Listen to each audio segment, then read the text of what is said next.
43 bob. Qanondagi ocharchilik borgan siri ig'irlashdi.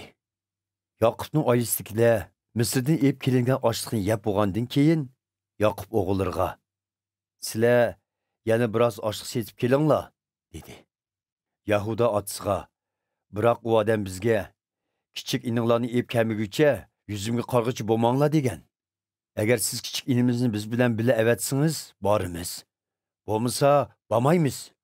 Chunki u kishi bizga kichik ininglarni ep kelmaguncha yuzimga qarg'ichi bo'lmanglar degan, dedi. İsrail ularga: "Sizlar nemishqa meni bunda qiynaysizlar? Nima uchun u kishiga uyda yana bir inimiz bor deb aytdinglar?" dedi. Ular mundaq javob qaytardi: "U kishi bizni va oilamizning ahvolini ko'chlab surishtirib, otanglar hayotmi? Yana boshqa xiyondoshinglar bormi?" deb so'radi. Biz uning savoliga javob bermasak bo'lmaydi. Biz uning kichik ininglarni ep kelinglar deydiganligini nerdan bilatdik? Yahuda İsrailga: "Benyaminni menga topshiring. Biz darhol yo'lga chiqaylik. Shunda qilganda biz, siz va bolalarimiz ochliqdan o'lmaymiz. Kichik inimga men kepil.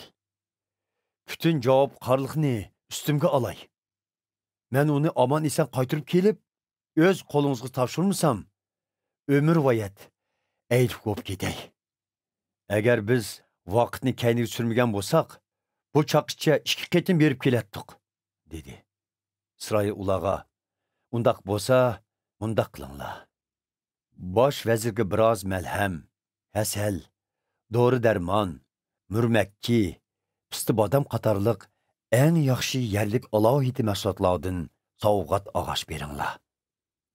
Yana bir hassa otiq pul og'ash berib, oldingi qatim tog'arlaringlarga sep qo'ygan pullarni qaytarib beringlar. Ehtimol bu ishda savalli ko'ringan bo'lishi mumkin. Ininglarnimi u kishining yeniga tezini elib beringlar.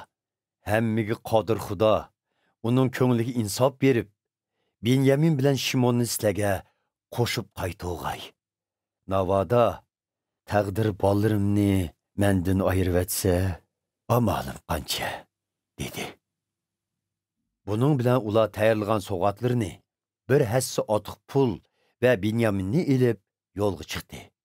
Ular Misrga borgandan keyin Yusuf bilan ko'rishdi.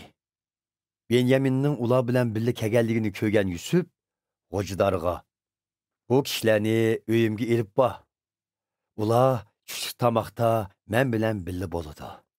Sizlar bir mol so'yib, ziyofat tayyorlanglar", dedi.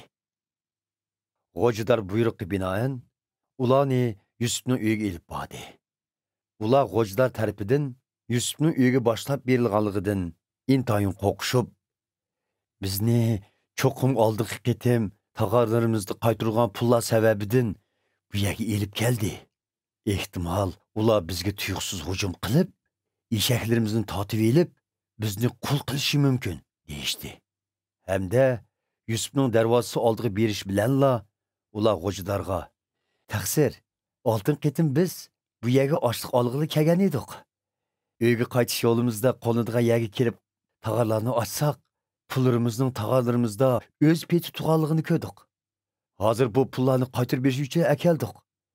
Bundan başqa, biz yana açıq setib aldığanğı mı pul əkeldik. Aldın xetim tağalarımızga pullarını kim selip qoydikin bilmedik", deyişdi. G'o'jidar ularga: "Qo'rqmanglar. Pullarыңlarni men topshirib olgan edim. Uni tağarlarga cho'qim Xudo, ya'ni otanglar e'tiqod qilib kelgan Xudo selib qo'ygan o'xshaydi", dedi. Ondan u Shimonni zindondan elib chiqib, ularga topshirib berdi. G'o'jidar ularni Yusufning uyiga boshlab, putlarini yuvishga suv, eshaklarga bo'lsa yem berdi. Ular sovg'atlarni tayyorlab, tushda Yusuf kelganda uningga taqdim qilishni kutib turdi.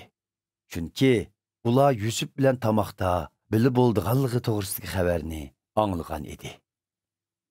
Yusuf uyiga kelganda, ular boshlarini yerga takkucha egib ta'zim qilib, sovg'atlarni sundi. Yusuf ular bilan salomlashgandan keyin: "Sizlar menga yashnib qolgan otanglar to'g'riliq gap qilgan edinglar. U kishi qandoq? Hayotmi?" deb so'rdi. Ular javoban, mo'min kamillarining otasi hayot va yaxshi turyotidi, deb boshlarini qayta yerga takkucha egib ta'zim qildi.